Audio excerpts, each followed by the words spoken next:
Ils étaient des milliers d'entrepreneurs à vouloir changer leur destin. Au terme de présélection en Côte d'Ivoire, en RDC, au Bénin et au Maroc, ils n'étaient plus que 16. 16 porteurs de projets sélectionnés par des jurys pilotés par 4 mentors d'exception. Nicole Soulou, la bâtisseuse de ponts congolaise qui fait vibrer l'Afrique du futur. Yacine Larzioui, le visionnaire marocain qui propulse la deep tech africaine. Assalfo, l'artiste entrepreneur ivoirien qui fait bouger le continent. Et Claude Borna, la stratège béninoise qui réinvente l'innovation Made in Africa. Les 16 candidats ont ensuite rejoint la Baie des Sirènes en Côte d'Ivoire pour intégrer la station, un lieu d'apprentissage taillé sur mesure. Là-bas, nos candidats ont travaillé d'arrache-pied pour affiner leurs projets et perfectionner leur pitch. Au programme, ateliers et masterclass dirigés par des experts et des intervenants d'exception, avec un seul objectif pour nos entrepreneurs, décrocher leur place pour la grande finale à Abidjan. Après 3 jours d'efforts intenses, ils ne sont plus que 10. 10 entrepreneurs sélectionnés par nos 4 mentors. 10 candidats, fin prêts à défendre leur vision face à un jury international de 3 fonds d'investissement. Entrepreneur à 20 ans, dirigeante internationale et ancienne ministre, Elisabeth Moreno incarne un leadership engagé et visionnaire. Franco-capverdienne, elle œuvre aujourd'hui dans l'investissement à impact à travers Ring Capital, avec une conviction forte, faire de l'Afrique un moteur d'avenir.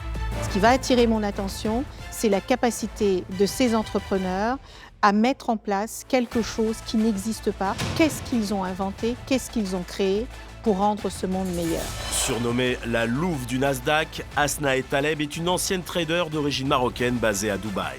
À la tête de Multiply Capital, elle gère un portefeuille d'actifs de 3,8 milliards de dollars et déploie 45 millions de dollars pour accompagner des startups africaines à fort impact. J'aimerais en savoir plus sur leur parcours et sur ce qu'ils incarnent.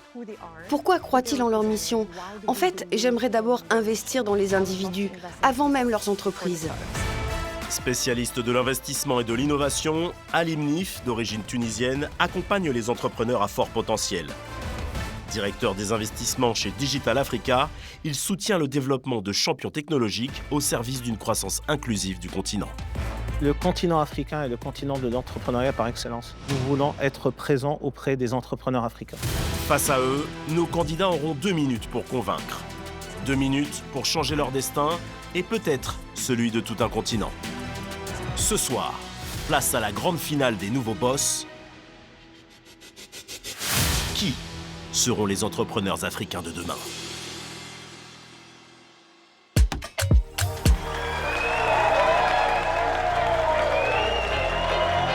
Bonsoir à toutes, bonsoir à tous, bienvenue à Abidjan qui accueille la grande finale des nouveaux boss. Au cours de cette soirée, chaque finaliste aura 2 minutes pour convaincre les investisseurs, 2 minutes pour tout changer. Car une idée peut transformer une vie, un pays, un continent et pourquoi pas le monde. Mais avant de rentrer dans le vif du sujet, on souhaitait ici rendre hommage à nos mentors qui ont encadré et accompagné nos finalistes depuis la sélection nationale. Des entrepreneurs parmi les meilleurs du continent africain que l'on reçoit sous vos applaudissements. Merci de nous retrouver.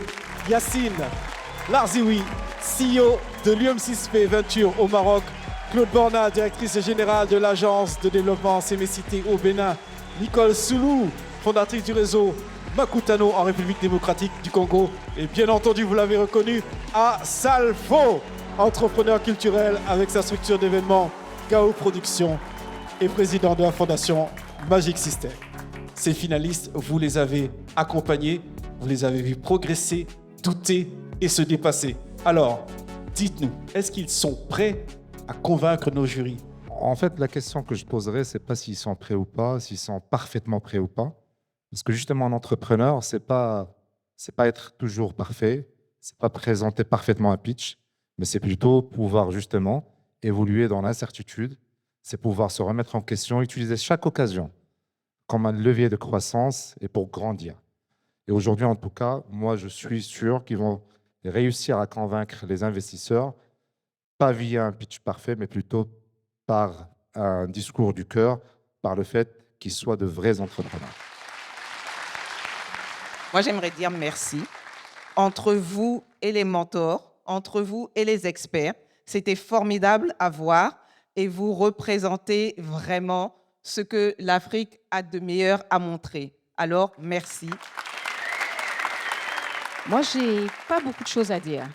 J'ai juste envie de vous dire que vous portez le visage de l'Afrique qu'on aime.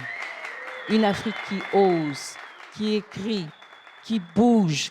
Vous êtes les dignes fils et filles de ce continent. Vous n'attendez pas à vous avancer. Vous n'attendez pas, vous écrivez l'histoire, une nouvelle page de cette Afrique qu'on veut forte, digne et debout.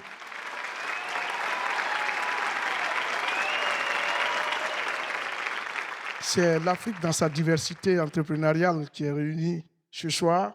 Je peux dire déjà aux investisseurs que vous allez en prendre la graine parce que c'est des projets variés, diversifiés et surtout le génie qu'ils ont pu apporter. Ça fait plusieurs semaines que nous sommes ensemble. Je crois que vous avez tous les prérequis pour montrer aux investisseurs qui sont là ce soir que vous êtes vraiment les meilleurs projets qui ont été retenus pour cette finale. Et dites-vous que ce soit ici ou ailleurs, vous aurez forcément des gens pour vous accompagner parce que vous le méritez. Bonne chance pour ce soir. Merci à Salfo, merci infiniment, cher mentor, pour votre engagement auprès donc de ces entrepreneurs tout au long du concours. Alors, je vous laisse aller les retrouver, leur donner encore un petit peu d'énergie et nous de vous applaudir. Merci infiniment. Et oui, vous les avez entendus, nos 10 finalistes, eux, vont devoir se succéder sur cette scène pour pitcher leur projet face à un jury de 3 investisseurs à convaincre ce soir. Je commence par Elisabeth Moreno. Vous êtes présidente du fonds d'investissement Ring Capital et présidente de la fondation Femmes at Numérique et ancienne ministre aussi. À vos côtés, Asna Taleb, surnommée la Louve du Nasdaq. Elle est la directrice associée de la société d'investissement Multiply Capital. Ali Nif, directeur d'investissement chez Digital Africa, qui compte un réseau d'entrepreneurs couvrant plus de 42 pays sur le continent. Une question toute simple. Qu'attendez-vous de ces finalistes ce soir? Je pense qu'ils ont vécu une aventure exceptionnelle. Je pense que les entrepreneurs qui sont là se sont battus. Je crois qu'ils sont partis à 1000 et ils sont arrivés 10. Il faut être sacrément bon parce que ce continent, finalement, il y a peut-être 1,4 milliard d'entrepreneurs sur ce continent.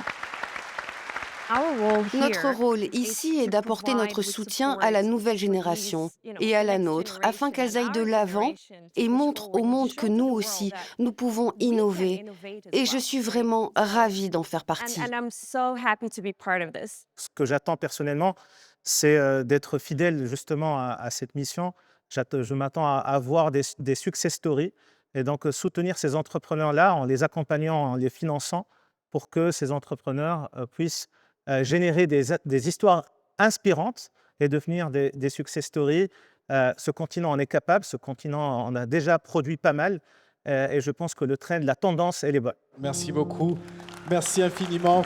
Alors, vous l'avez compris, chacun des 10 porteurs de projets va venir ici sur scène pour pitcher leur projet en 2 minutes. Au terme de ces 10 passages, vous devrez décider, votre âme et conscience, les entrepreneurs que vous choisirez d'accompagner. Et pour ouvrir cette grande finale, nous allons accueillir une jeune femme originaire de la République démocratique du Congo. Elle s'appelle Tissia. Elle veut redonner sa place à l'une des productions locales qui faisait la fierté de son pays grâce à sa marque, la Quinoise. Je m'appelle Tissia Mukuna, je suis la fondatrice de la marque de café La Quinoise. Au-delà de ça, je fais beaucoup d'activités de réhabilitation, de plantation de café abandonné en RDC. Je me suis dit les nouveaux boss d'Afrique, mais je suis une nouvelle boss. Mesdames, fermez les yeux et sentez. Tissia, c'est une énergie solaire. Quand elle part, tout le monde l'écoute. Personnalité très touchante, on parle de détermination. Elle en a pour aller très loin et il faut juste lui donner les moyens qu'il faut. Je pense que si je retiens quelque chose de la station, c'est la rencontre avec Elisabeth. Ce qui va faire la différence auprès des investisseurs, au final, c'est votre capacité à vous distinguer. Et à la station, j'ai appris à recentrer aussi la société vers ma personne en tant que point positif de ma société. Ma détermination, votre investissement, notre produit. Et c'est l'Afrique qui décolle. Personne ne va aborder une course en se disant je vais perdre. Personne ne va aborder une course en se disant c'est pas grave si je suis dernier, je voulais juste courir. Ah non, je veux pas juste courir, je veux gagner.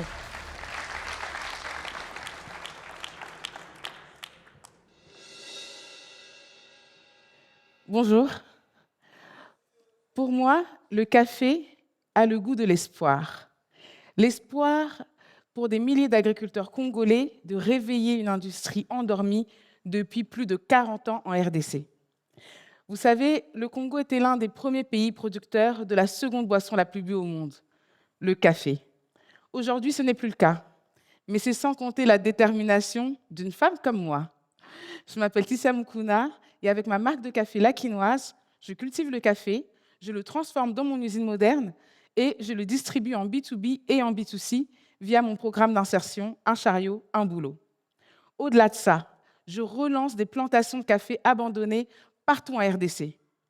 La Quinoise, c'est plus qu'une marque, c'est une chaîne de valeur locale, circulaire et inclusive. Aujourd'hui, c'est plus de 200 hectares réhabilités, 185 agriculteurs qui ont trouvé une activité économique grâce à la quinoise, 40 jeunes qui ont rejoint mon programme d'insertion et plus de 45 500 arbres plantés. Merci.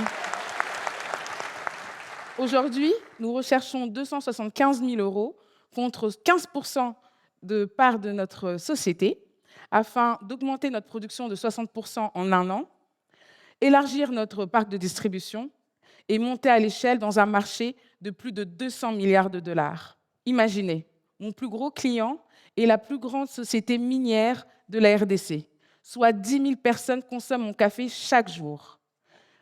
Et ce n'est qu'une société, mais ensemble, on pourra aller plus loin.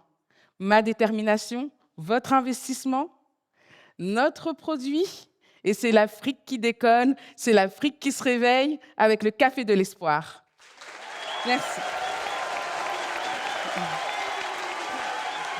Merci.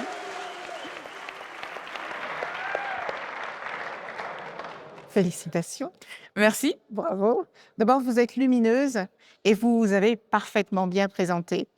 Moi, j'ai une question, je vais commencer. Je voudrais savoir finalement, quelle est la différence fondamentale entre Quinoise Café et les marques internationales qui importent déjà du café congolais?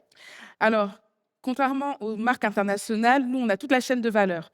C'est-à-dire qu'on a les plantations, on a aussi l'usine de transformation. L'idée, c'est de montrer qu'au Congo, on peut aussi avoir l'expertise. Les marques que vous avez citées, par exemple, prennent le café matière brute et le transforment ailleurs. Ce qui fait qu'aujourd'hui, on pense que les spécialistes du café, c'est les Italiens. Or, il n'y a pas de caféiens en Italie. Donc, nous, on veut montrer qu'il y a une expertise africaine, qu'on sait transformer. Et puis, en plus, on a un café qui n'existe qu'au Congo, c'est le Petit Quilou. Vous ne le trouvez nulle part ailleurs. Il est endémique au pays.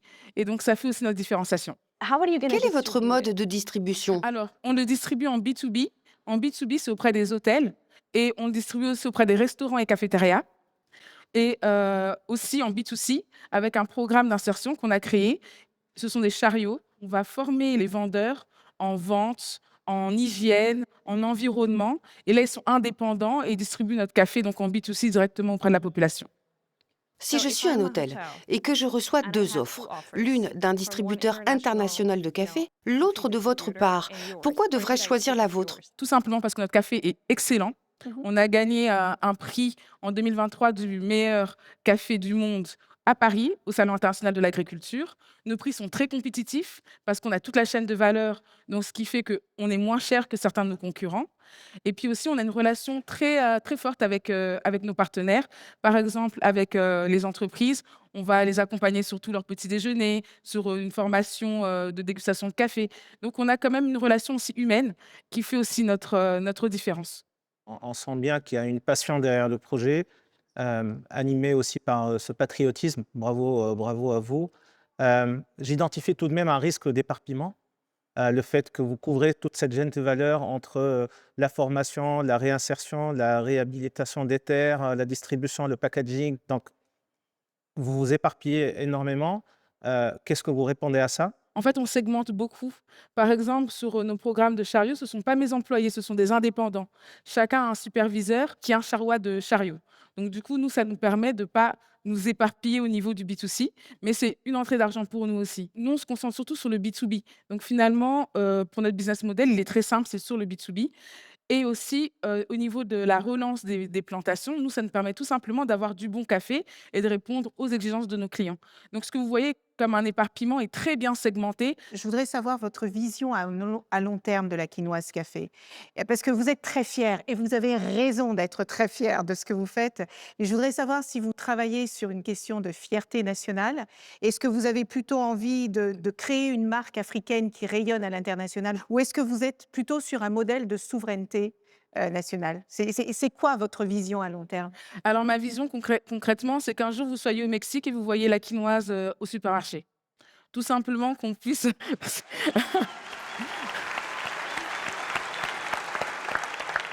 Tout simplement que demain, on puisse se dire, OK, l'Afrique a ses produits, l'Afrique est là et que le futur ne va pas se faire sans les Africains et pas sans les femmes aussi. Voilà. Bravo. Merci.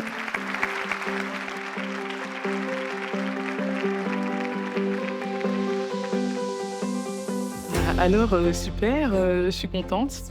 J'ai des questions un peu difficiles, mais j'avais les réponses. Je ne sais pas s'ils ont été convaincus parce que, mine de rien, c'est vrai qu'on ne fait pas $1 million de chiffre d'affaires, mais le message est passé. Et j'espère que tous les Congolais sont super fiers de moi, mais tous les Africains aussi. Nous allons accueillir maintenant un entrepreneur ivoirien qui innove grâce à un secteur stratégique pour le continent, le transport maritime, avec son projet EasyChain. Mon nom est Wilfried Dabiré, je suis ivoirien et je suis le fondateur de l'entreprise EasyChain. Donc nous sommes une entreprise logistique, tech. Le nouveau boss, c'est une sacrée aventure pour moi parce que je ne m'imaginais pas en fait vivre tout cela. On espère que c'est toi le futur boss. Je l'espère aussi. Déjà le fait d'avoir convaincu aussi ces membres du jury, c'était déjà une fierté pour moi.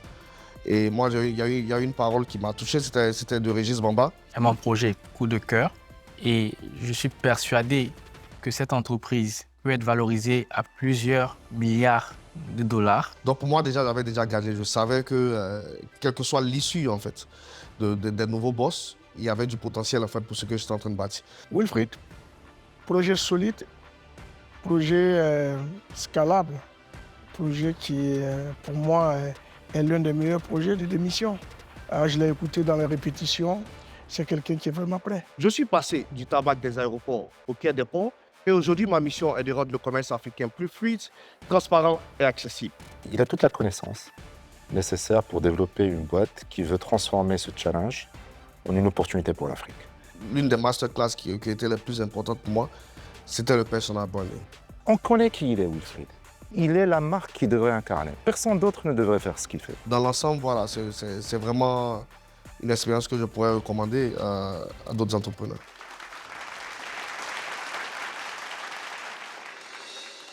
Derrière chaque conteneur bloqué, marchandise perdue ou abîmée, se trouve une famille qui attend un salaire, un entrepreneur qui perd des clients, une PME africaine qui ferme ses portes. Chez EasyChain, nous avons décidé d'y mettre un terme. Bonsoir, mon nom est Wilfried Dabiré, je suis ivoirien et je suis le fondateur d'EasyChain, une entreprise technologique basée à Abidjan et à Lomé.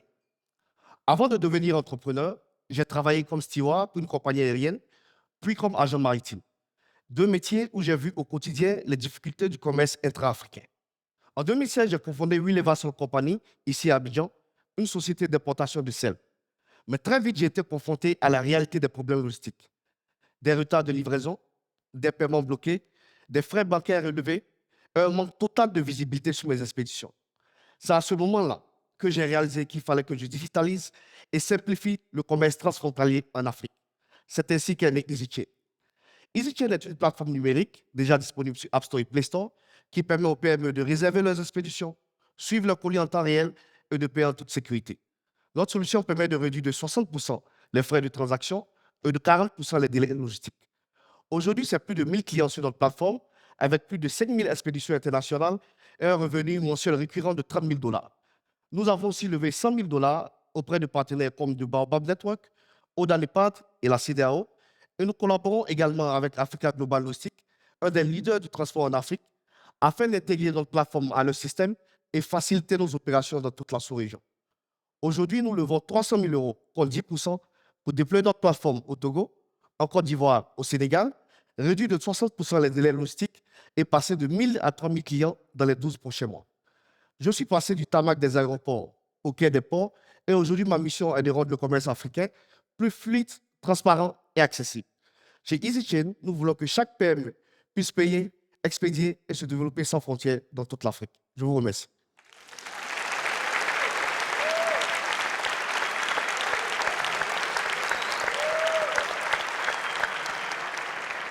Félicitations, Merci. Wilfried. Merci Quand beaucoup. on voit les applaudissements, apparemment, vous avez convaincu. Merci. Moi, je voudrais vous poser cette première question. Je voudrais savoir, en fait, en quoi vous vous distinguez de solutions logistiques qui existent aujourd'hui, et il y en a de plusieurs en Afrique de l'Ouest. Je ne suis pas sûre d'avoir bien entendu votre point différenciant. Pourquoi on devrait aller chez vous plutôt que chez les autres? Déjà, nous, on digitalise en fait le processus de la chaîne de valeur. Parce que ce qu'on a compris, c'est que les PME déjà ont besoin de payer leurs fournisseurs en monnaie étrangère. Aujourd'hui, c'est plus de 60% de nos opérations qui sont faites depuis la Chine, puisqu'on a un entrepôt en Chine. Et ce qu'on a compris, c'est que ces PME-là ne sont pas souvent bancarisées et n'ont pas la possibilité de payer parce que les frais bancaires sont très élevés. Souvent, elles procèdent avec le marché noir. Donc déjà, nous, dans notre plateforme, on a intégré le paiement des fournisseurs en monnaie étrangère en utilisant le mobile money. Et ça se fait en fait par une intégration d'API avec des banques comme EcoBank et UnionPay, par exemple, en Chine. Ça, c'est la première des choses. Les autres plateformes logistiques aujourd'hui offrent seulement un type de transport, soit le fret aérien uniquement, maritime uniquement ou terrestre. Donc, ce qu'on offre sur notre plateforme, c'est de permettre à la PME de pouvoir choisir le type de transport, c'est-à-dire que sur la plateforme, elle peut soit choisir le fret aérien, maritime ou routier, et même demander des cotations pour des frais de dédouanement. Et ça se passe en collaboration avec Africa Global Logistic. En plus de cela, sur notre plateforme, nous leur permettons de pouvoir gérer toute la chaîne d'expédition.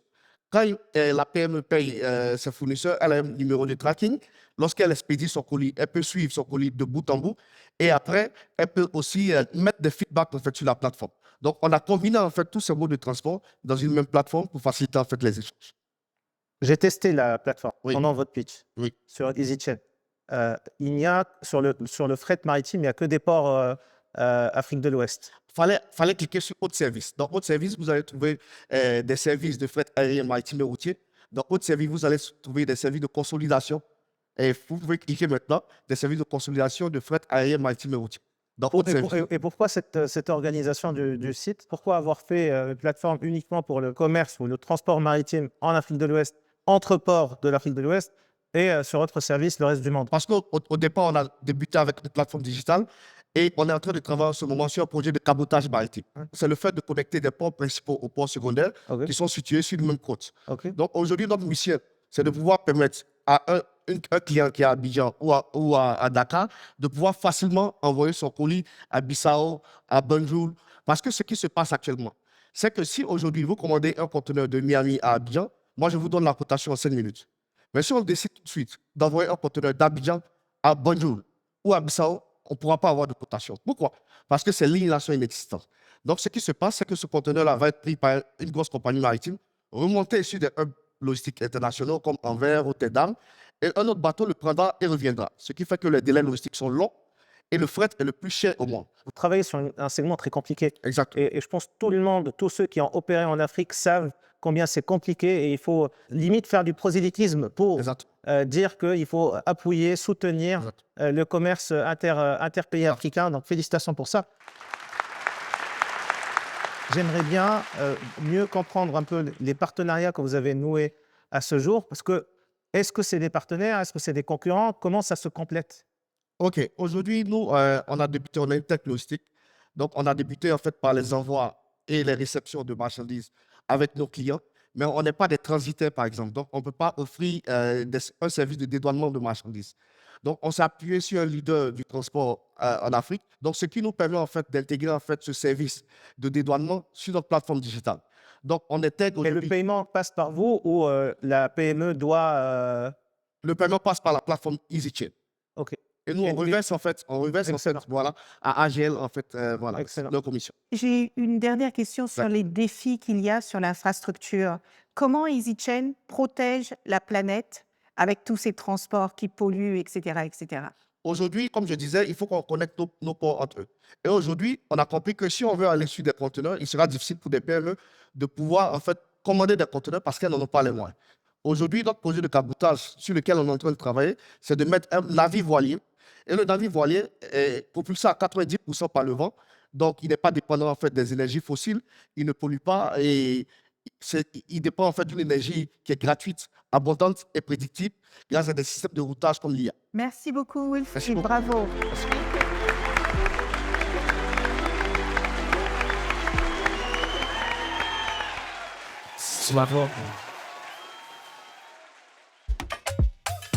Notre prochain candidat, lui, nous vient du Togo. Il a décidé de changer de vie pour se lancer dans l'agroalimentaire avec ce projet, avec un nom évocateur, AfriCube. Je m'appelle Haïté Ajavon, je suis togolais et je suis à la tête d'AfriCube. AfriCube est issu de l'agriculture africaine. C'est le seul produit bouillon de cuisine 100% naturel. Tout ce qui m'intéresse, c'est de développer mon entreprise et avoir un impact sur les gens, sur la population. C'est sous forme de poudre, c'est 100% naturel et tous les produits sont africains. Ce qui m'a frappé chez Haïté, c'est la passion avec laquelle il parlait de son projet. L'aventure a commencé par moi. Tout seul? Tout seul. Haïté a plus de 50 ans. Il a décidé, après avoir fait une belle carrière, de rentrer en Afrique et de faire de l'entrepreneuriat. Et je pense que c'est un bel exemple de nouveau boss. C'est une expérience riche qui me rend meilleur. Enfin, je veux dire, ça, là, il n'y a pas photo. Qu'est-ce qui te pousse à croire que tu peux faire bouger les lignes? L'atelier qui m'a marqué avec Assalfo sur le personal branding, j'ai parlé avec lui, les 10 minutes, mais ça m'a apporté énormément. C'est une cause continentale que tu mènes. C'est une cause aussi pour la santé. Donc, pour moi, la cause sanitaire doit être aussi dans ton pitch. Se voir là maintenant dans les 10 premiers, c'est une opportunité. Il y a des gens qui paieraient pour ça. Nous, c'est le contraire. On est là pour parler de notre entreprise, de notre produit, de notre savoir-faire au monde entier. Que demander de plus?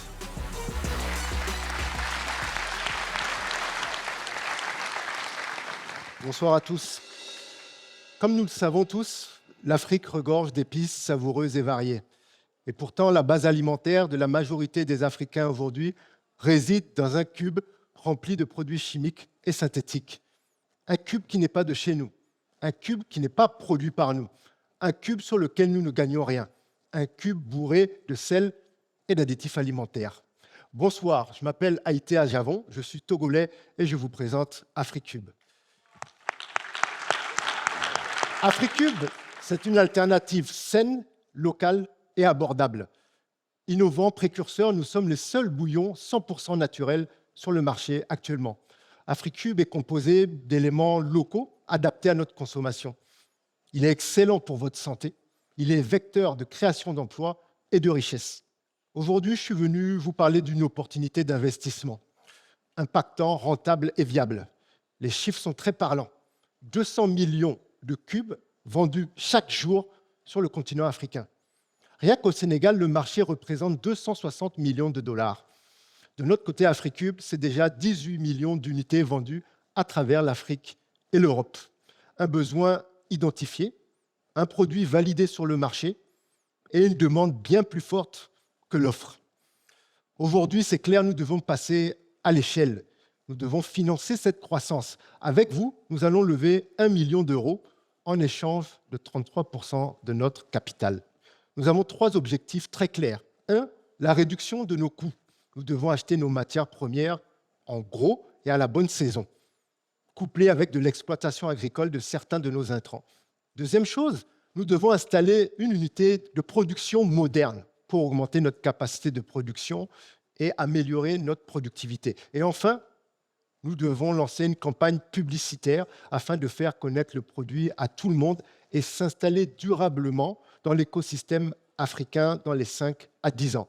AfriCube, c'est la souveraineté africaine alimentaire retrouvée et le bien-être des populations. Je vous remercie.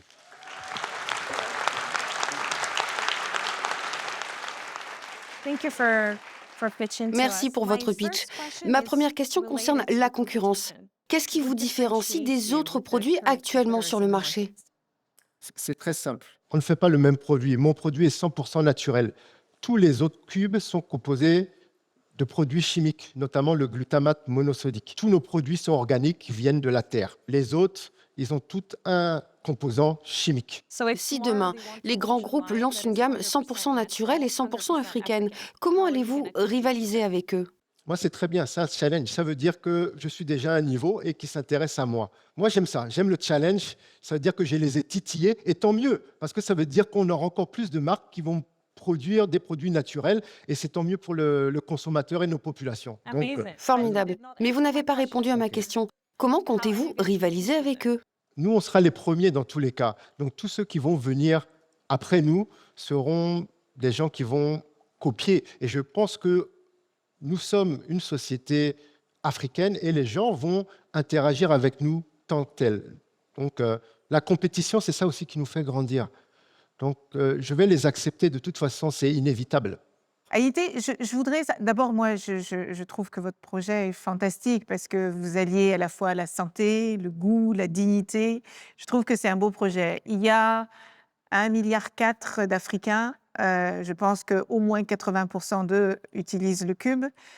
Aujourd'hui, vous dites que vous faites un produit naturel. Comment, en industrialisant AfriCube, vous allez réussir à garder ce naturel tout en restant compétitif face aux acteurs actuels du marché? En fait, notre problématique, c'est vraiment l'économie d'échelle. Aujourd'hui, on est en flux tendu. Notre produit coûte énormément cher à faire.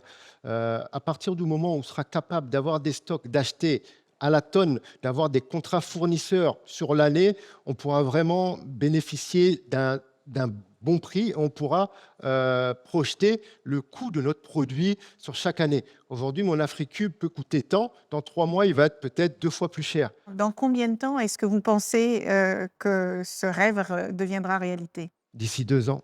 D'ici 2 ans. Donc, dans 2 ans, oui. Vous pensez que vous produirez suffisamment de cubes pour arriver à un prix compétitif tout en gardant le naturel du produit et la qualité du produit? Tout à fait. Dans 2 ans. 2 Comment ans. vous faites? On passe à l'échelle. C'est vraiment, je sais que c'est peut-être simpliste à dire, mais c'est vraiment notre grosse problématique. Ah non, mais je vous crois. J'ai juste besoin de comprendre comment vous allez monter à l'échelle et comment vous pensez que vous allez devenir profitable et rentable dans les 2 ans qui viennent. Donc, on va devenir profitable et rentable grâce à l'économie d'échelle sur l'achat de nos matières premières, grâce à l'augmentation de notre productivité avec des machines. Aujourd'hui, on a des machines très low cost avec lesquelles on se débrouille, en s'industrialisant avec des professionnels. Là, on sera vraiment capable de gagner en productivité. Et je pense que c'est ça la clé du succès, hein, les matières premières et la productivité industrielle. Et après, on va faire ça étape par étape. On va commencer par le Togo, prendre 20%, 30%, 40% du marché et s'installer petit à petit, comme je vous disais, dans les 5 à 10 ans ensuite, dans toute la sous-région ouest africaine, étape par étape.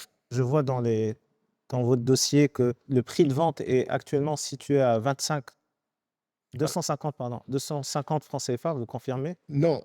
Au départ, on est parti à 25 francs CFA. 25 francs CFA. Voilà. Le but, c'était d'être compétitif et d'avoir le même prix que les autres au Togo. Voilà. Ça, sinon, c'est plus une alternative pour le peuple.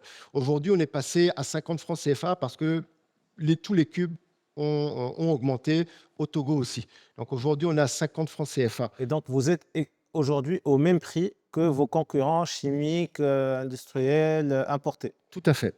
Et vous êtes confortable à nous dire quelle est votre marge brute? 30%, la marge brute. OK. Voilà. Ça marche. Ouais.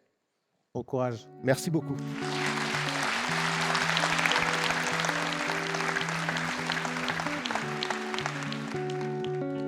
Et finalement, les questions étaient plus difficiles que le pitch lui-même, quoi. Voilà.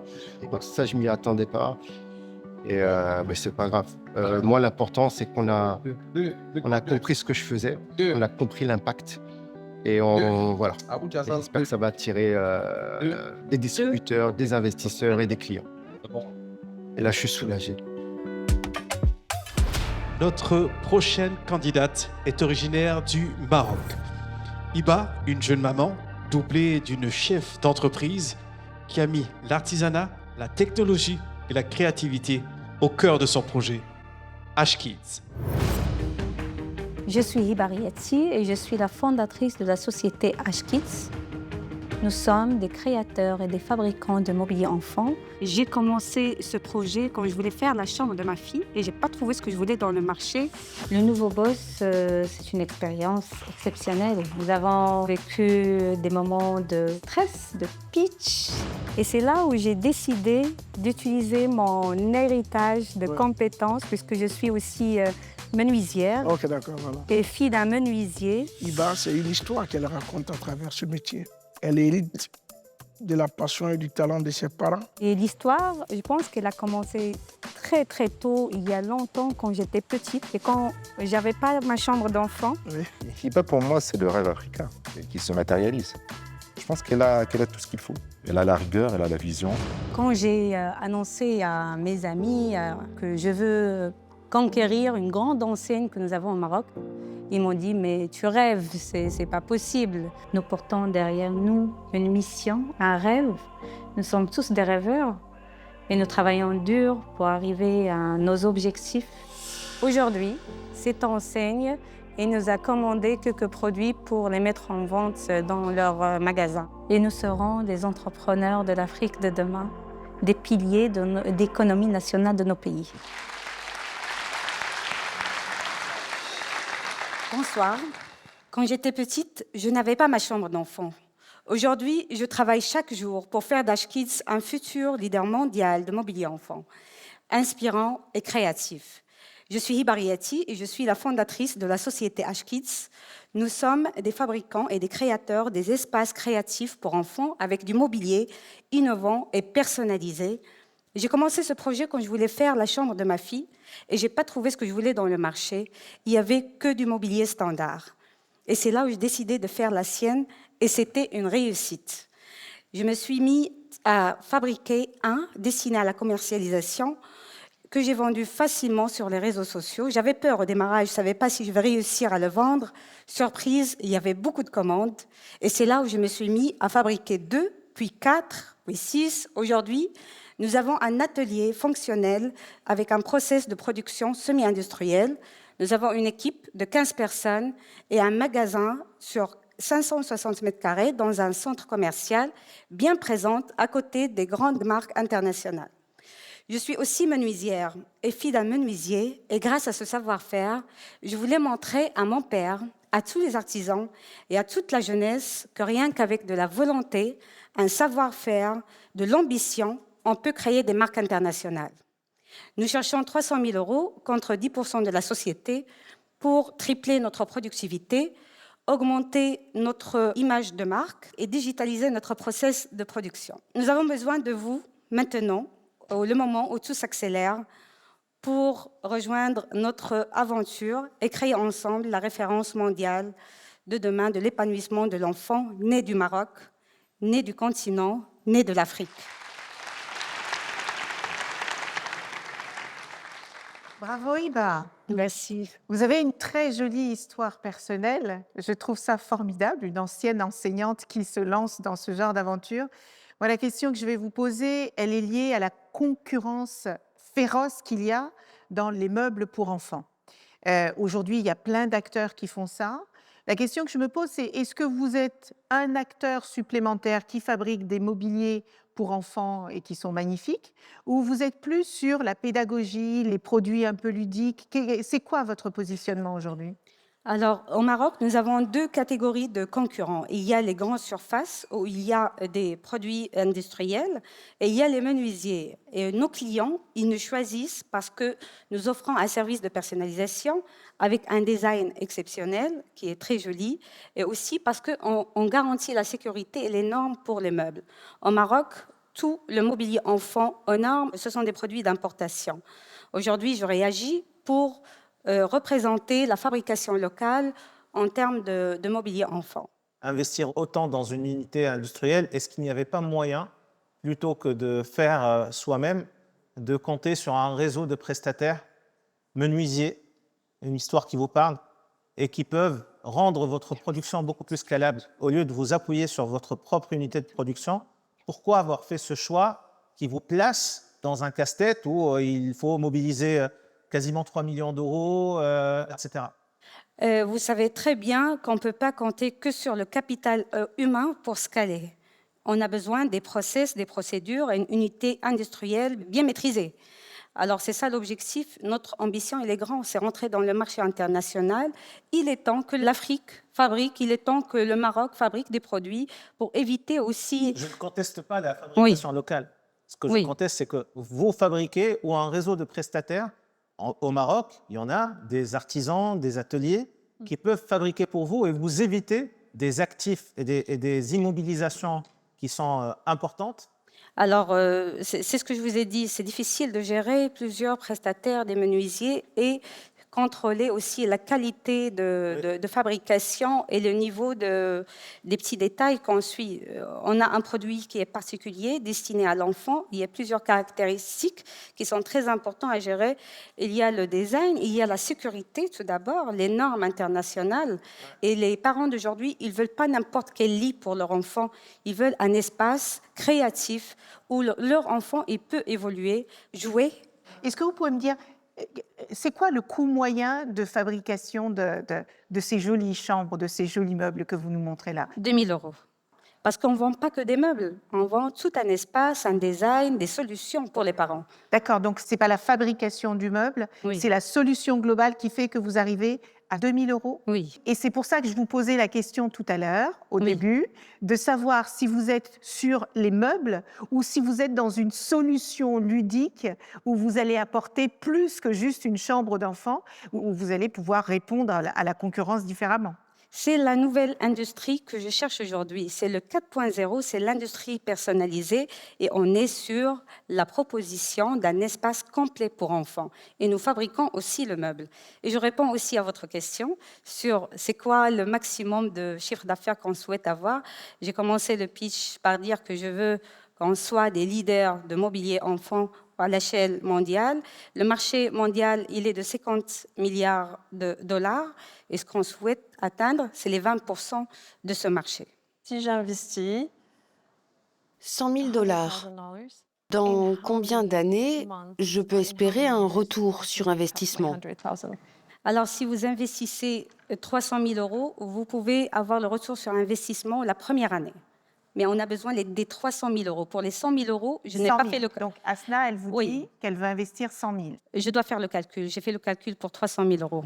Il faut 3 fois 100 000, c'est ça? Oui.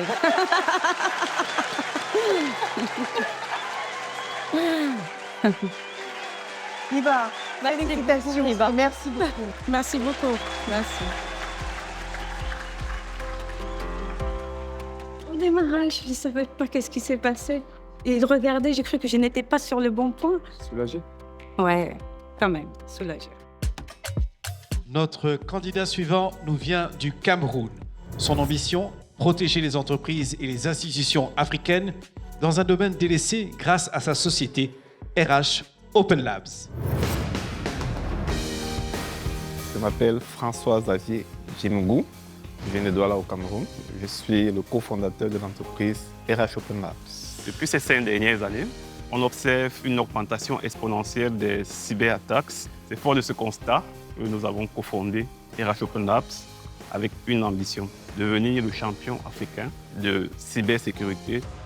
Et oui, c'est une guerre économique, c'est une guerre de souveraineté. L'Afrique est en guerre. C'est fort. Hein, oui, ça c'est écrit à l'entrée de mes bureaux, c'est très clair, nous sommes en guerre. Ah, c'est écrit à l'entrée de tes bureaux. L'Afrique est en guerre. Waouh, tu non, me donnes la chair de poule. Nous sommes en guerre. Nous sommes en guerre. Oui. C'est un sujet qui nous préoccupe tous. On parle ici de cybersécurité, on parle de modèles qui vont être entraînés sur des données africaines. Et ça, c'est exactement le type de projet qu'il faut soutenir aujourd'hui. Ce qui m'anime au quotidien, c'est de contribuer à minima à construire ce qu'on pourrait appeler la souveraineté numérique de l'Afrique. Pour moi, je me définis effectivement comme un combattant sur ce terrain-là. Ça fait partie de la façon dont je construis même la culture d'entreprise pour inculquer aux collaborateurs qui travaillent avec nous Ce n'est pas qu'une question de réaliser un chiffre d'affaires, ce qui est important, mais c'est un engagement qui va au-delà.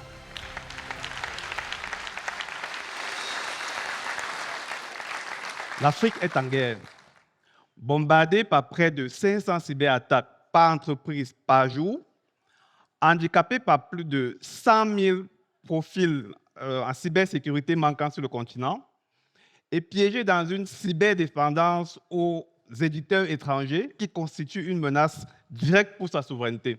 Indigné par ce constat, j'ai quitté une situation confortable en France pour entrer m'installer définitivement en Afrique afin de cofonder avec quelques associés l'entreprise RH Open Labs avec une ambition, devenir le champion africain sur des solutions de cybersécurité souveraines et accessibles. Bonsoir à tous.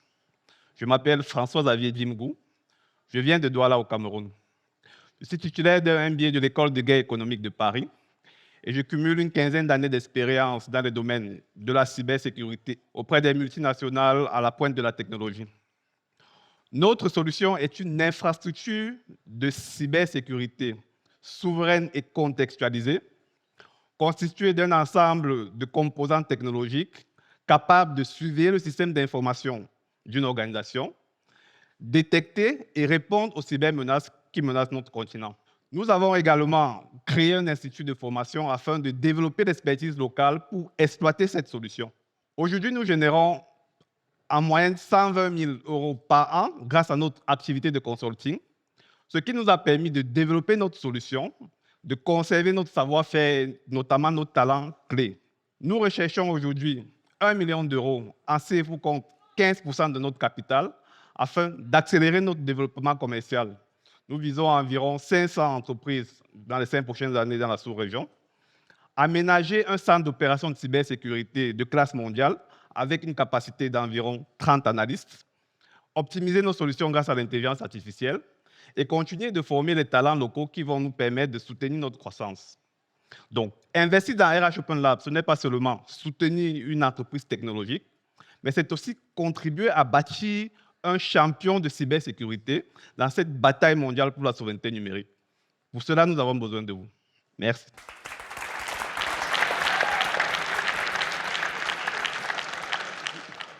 Quel est votre avantage concurrentiel? Notre principal avantage compétitif peut être de deux natures. Le premier, c'est que quand vous faites face à un incident de cybersécurité, vous avez besoin d'un support rapide.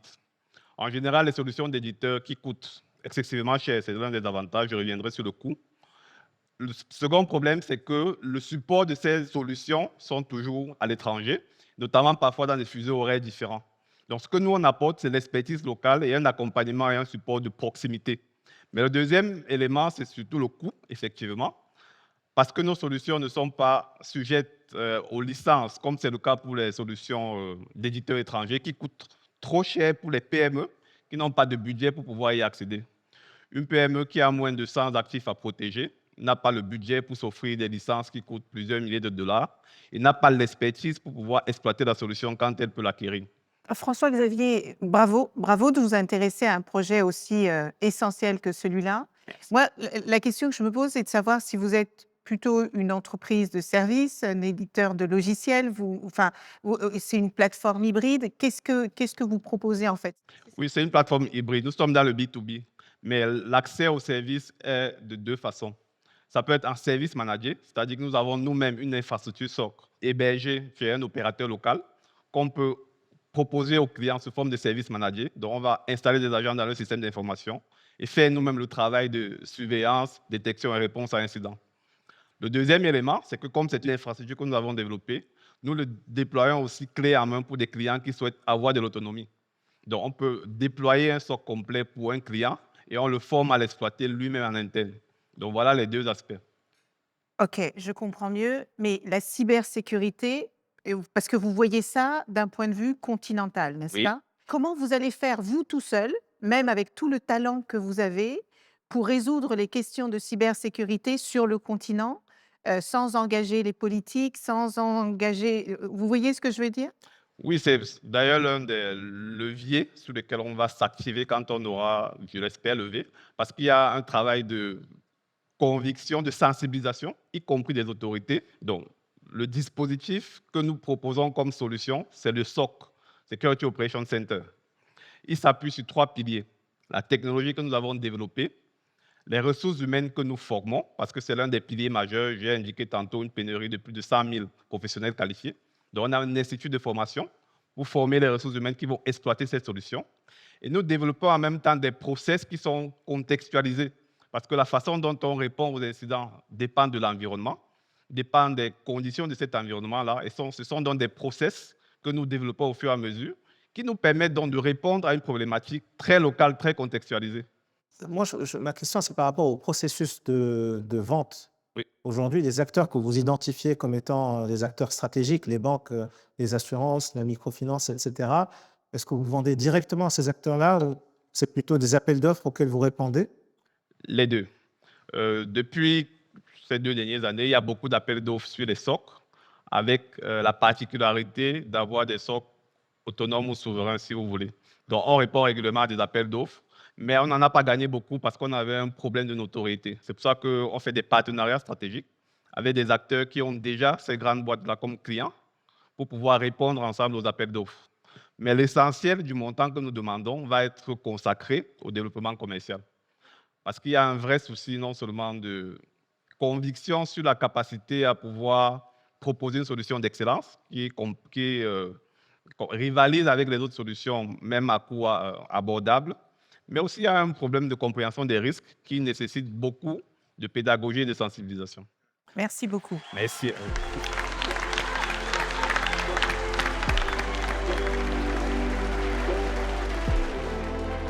Ça va, c'est fait. C'est dur? Pas tant que ça, finalement. C'était accessible, je dirais. Le plus important était d'arriver au bout de son pitch, qui a été le cas. Après, dans les questions-réponses, j'étais plutôt à l'aise avec les questions qui m'étaient posées. J'ai essayé de répondre au max. Maintenant, on verra.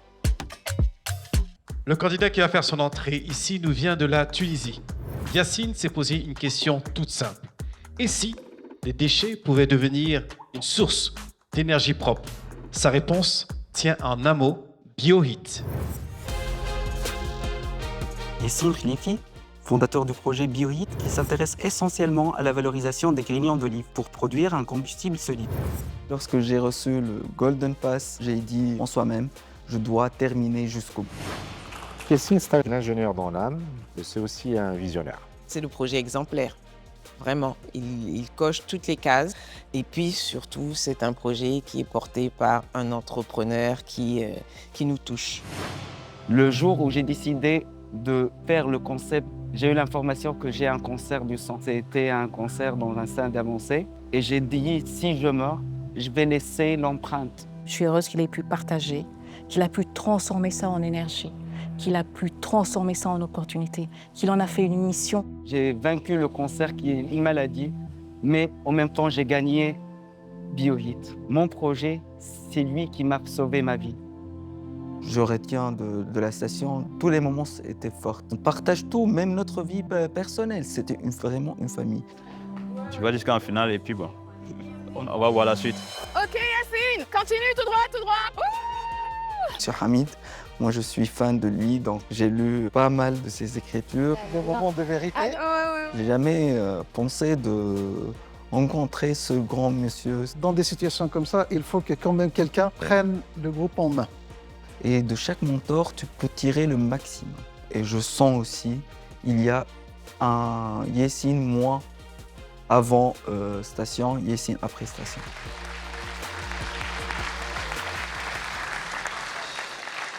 Bonsoir, je suis Yacine Khlifi, ingénieur de formation, né en plein champ d'oliviers en Tunisie et grandi dans une huilerie, là où j'ai constaté un déchet qui s'accumule chaque jour. C'est les grillons d'olive. C'est un déchet obtenu après l'extraction d'huile d'olive. Alors, je me suis dit, si ce déchet-là devient une source d'énergie. BioHeat transforme ces grillons-là en un combustible solide. Et cela grâce à une technologie qu'on a développée et mise en place par nous-mêmes. Notre produit, il est utilisé au niveau des poêles à bois, les cheminées, les fours à bois, et même il peut être utilisé dans les centrales électriques. Notre produit, il est 100% naturel, moins 70% d'émissions de CO2 en moins par rapport au bois, un pouvoir calorifique plus important que le bois, et tout cela avec un prix très concurrentiel par rapport à d'autres combustibles. Ce qui explique notre présence sur pas mal de marchés. Le marché, bien évidemment, tunisien, français, marocain, belge, canadien. Aujourd'hui, nous sommes à une capacité de production de 1000 tonnes par an pour un chiffre d'affaires de 325 000 € avec une marge de bénéfice net de 32%. Nous sommes ici à la recherche de 420 000 € et cela dans le but d'augmenter la capacité de production et atteindre 5 000 tonnes par an, en améliorant l'unité actuelle, mettre en place de nouvelles unités, ouvrir un centre de distribution en France pour mieux acquérir le marché européen et s'appuyer sur le recherche et développement. Le feu vert est né. BioHit a besoin de votre feu vert pour aller plus loin. Et merci.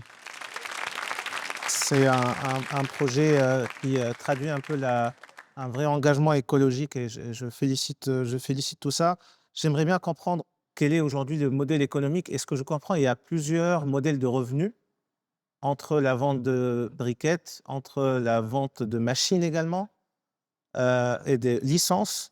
Comment vous vous partagez entre ces trois? Quelle est votre priorité? Quel est votre modèle de scalabilité? Jusqu'à maintenant, nous sommes sur la vente des briquettes. On se positionne bien avec notre produit sur le marché national et international pour avoir un grand nom sur le marché du combustible et surtout le combustible alternatif au bois et aux briquettes de bois. Et comme ça, on peut mieux convaincre la notion de licensing pour nos partenaires, c'est ça. Aujourd'hui, votre technologie, elle concerne uniquement le grignon d'olive. Est-ce qu'elle peut être dupliquée sur d'autres types de déchets, sur des exploitations agricoles, je sais pas, pêche, abricots, peu importe? Comme vous le savez, bien sûr, on s'est focalisé dès le début sur les grignons d'olive car on est un pays trop producteur de grignons d'olive et on souffre de ces déchets-là. Mais notre but pour investir sur la recherche et développement, pour que notre process s'appuie sur pas mal d'autres déchets agricoles. On prend le cas, par exemple, au Sénégal, des déchets de arachides ou des déchets de noix de cajou et tout ça. Mais notre point fort, pour le mettre en évidence, c'est toujours de faire des briquettes sans utiliser des liants. Ça, c'est que nous différencie par rapport à d'autres combustibles ou à d'autres briquettes existant sur le marché international. C'est semi-artisanal, semi-industriel. Voilà. Mais comment vous faites? Parce que si je ne me suis pas trompée, j'ai vu que le processus de séchage, c'était 30 jours. Comment vous faites pour industrialiser un processus de séchage en 30 jours? Je ne comprends pas. On utilise le séchage à l'air libre. Si on utilise des séchoirs ou des fours, ça va changer totalement la composition du produit. Mais en mettre en place des cuillettes de séchage avec un système rotatif, mais toujours à l'air libre, c'est ça qui va réduire de 30 jours à 15 jours. Parce que la rotation, ça va être automatique, ce n'est pas manuel. La mise en place de tout le process, ça nous va à un moment de 2 mois. On a fait le calcul parce qu'on a... Pardon, 2 mois? 2 mois. 2 mois, ça fait 4 cycles de séchage. On a signé des contrats avec les huileries, qu'on est dans un... Mais c'est une activité saisonnière. Donc si vous commencez à la mauvaise période, il n'y a pas de huilerie. La collecte se fait du mois de novembre jusqu'au mois d'avril. Mais on a la méthode de garder l'humidité et le sourcing. Lorsqu'on dit 2 mois, c'est 2 mois parce qu'on détient la technologie. Donc, on sait d'où on commence, combien ça nous faut de temps et où on va arriver. Ça, c'est notre stratégie. Yassine, bravo et merci beaucoup. Merci beaucoup.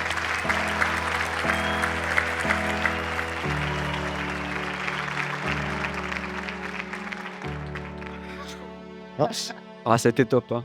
J'ai oublié que je suis sur stage, j'ai oublié qu'il y a du public, j'ai oublié la caméra, j'ai oublié tout. Tout.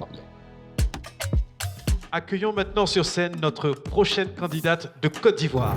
Elle a décidé d'allier beauté, santé, nature et innovation à travers son projet, les laboratoires Adeba. Je m'appelle Linda Dampa et je suis la cofondatrice des laboratoires Adeba. Lorsque mon médecin m'a expliqué que les produits que j'utilisais de manière régulière m'empoisonnaient, je suis passée de l'indignation à un sentiment d'impuissance.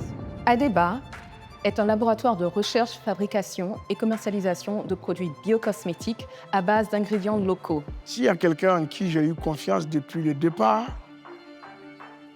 c'est elle. Linda, tu représentes toutes les femmes qui ont pris part à ce concours. Tu représentes le leadership féminin. Allez. J'ai vu en peu de temps une très belle évolution et je pense aussi que c'est un projet qui a un potentiel énorme. Pour demander 100 000, pour ne lâcher que 2%, quelle est la vraie valeur et comment ça s'explique? Je comprends tout à fait. Se mettre dans une situation aussi intense, de manière volontaire, on ne peut ressortir qu'excellent. Moi, c'est la leçon de Nouveau Boss et c'est ça l'opportunité de Nouveau Boss. Même quand il y avait des doutes, je disais que plus elle va faire du chemin, plus elle va se découvrir elle-même et elle va mieux affiner son projet. J'espère pouvoir en ressortir avec un financement, avec un accompagnement. Mais en même temps, je me souviens des mots de Teddy Riner qui disait que la finale se joue avant. Moi, ce qui m'anime, c'est la gagne. Hein. Et je respecte toutes les personnes qui vont vous dire l'essentiel, c'est de participer. Mais moi, l'essentiel, c'est de gagner. D'accord. C'est à cette génération-là de construire l'Afrique qu'on a envie de voir. Et je pense qu'une émission comme Les Nouveaux Boss va permettre à notre génération d'entrepreneurs d'aller accomplir ses rêves. Bonsoir, messieurs, dames.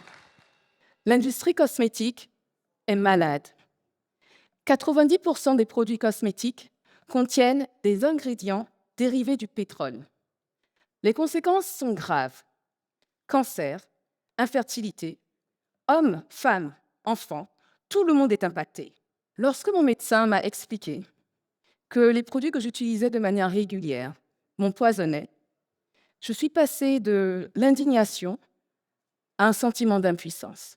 Je suis Linda Dampa et avec le laboratoire Adeba, je reprends le pouvoir sur ma santé et mon futur. Je me suis associée à mes parents, tous les deux pharmaciens, ma sœur, doctorat en chimie pharmaceutique. Et avec mon diplôme en mathématiques et en économie et mon MBA de Harvard, nous maîtrisons la gestion des risques.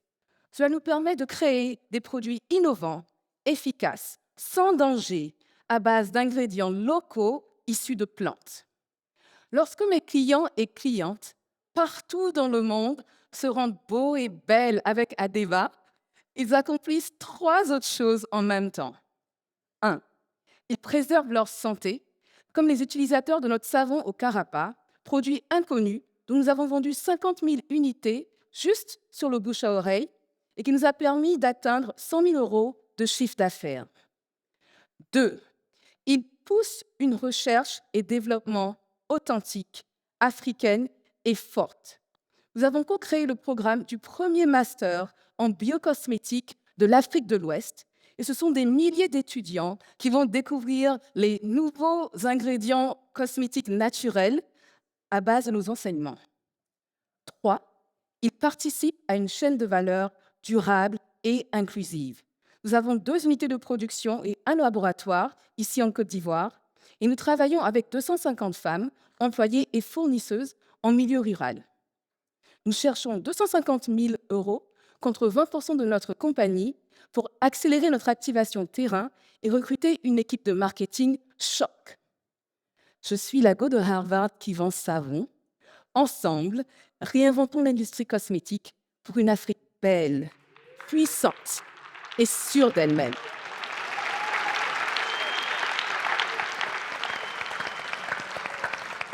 Ma première question concerne votre objectif financier. Donc, pour 2024, vous visez 75 millions de dollars, c'est bien ça? CFA. OK. Quels résultats avez-vous obtenus jusqu'à présent cette année? Donc, jusqu'à présent, on a atteint à peu près 50%, donc on est à 35 millions. Et c'est parce qu'en fait, cette année, nous avons relancé notre identité. On a complètement changé notre marque en juin de 2025. Et c'est maintenant, à partir de juillet et août, que l'on voit une accélération des commandes basées sur cette nouvelle identité. Quand vous dites que vous avez changé de la marque, Vous aviez déjà une autre marque installée ou vous avez dû procéder à un changement de marque? Oui, on a fait un rebranding cette année. Donc, on est passé de Adeba Nature à Laboratoire Adeba. Et la raison pour laquelle on a fait ce rebranding, c'est parce qu'on voulait renforcer notre positionnement en tant que laboratoire de recherche et de développement. C'est en fait ce qui nous différencie de toutes les autres marques cosmétiques, qu'elles soient internationales ou locales. Nous allons à fond sur la recherche et le développement, sur les ingrédients locaux. On cherche à approfondir les connaissances sur les ingrédients qui sont populaires, comme le beurre de karité. Tout le monde connaît le beurre de karité, mais personne ne connaît vraiment le beurre de karité. Nous poussons en fait cette recherche dans notre laboratoire. Aujourd'hui, l'industrie cosmétique, en termes de demande, repose énormément sur ce que les gens cherchent en termes de principes actifs. Vous avez cité le beurre de karité. Ensuite, viennent les marques. Je parle plutôt de mass market. Il y a aussi le principe de fidélisation, ça vient après. Aujourd'hui, vous défendez des principes actifs qui sont un peu exotiques, peu connus du grand public. Ça demande un double effort, un effort de commercialisation des produits et un effort de vulgarisation par rapport à ces principes actifs-là. C'est ça.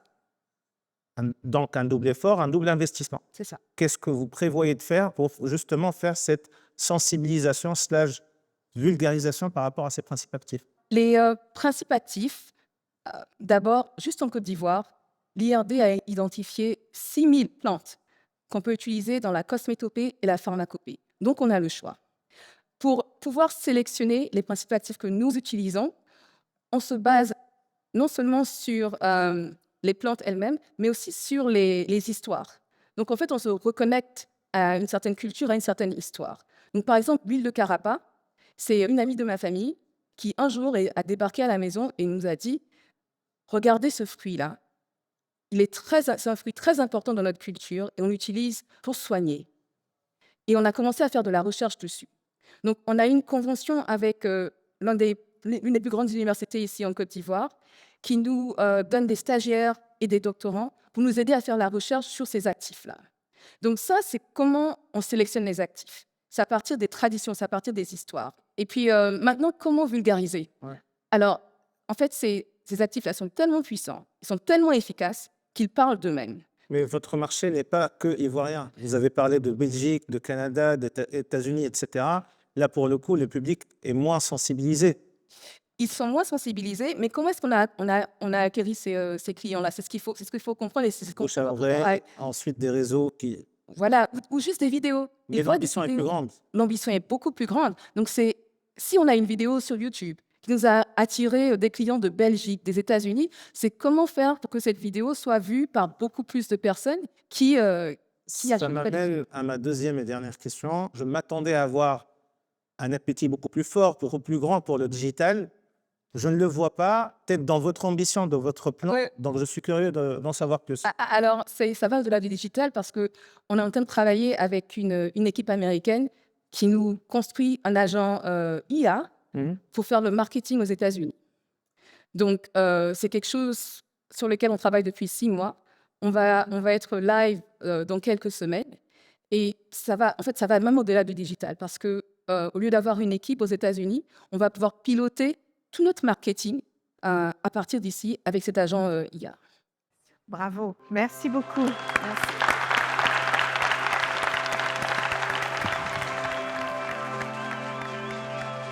Ça s'est mieux passé que je pensais. Très soulagée, mais bon, c'est fini.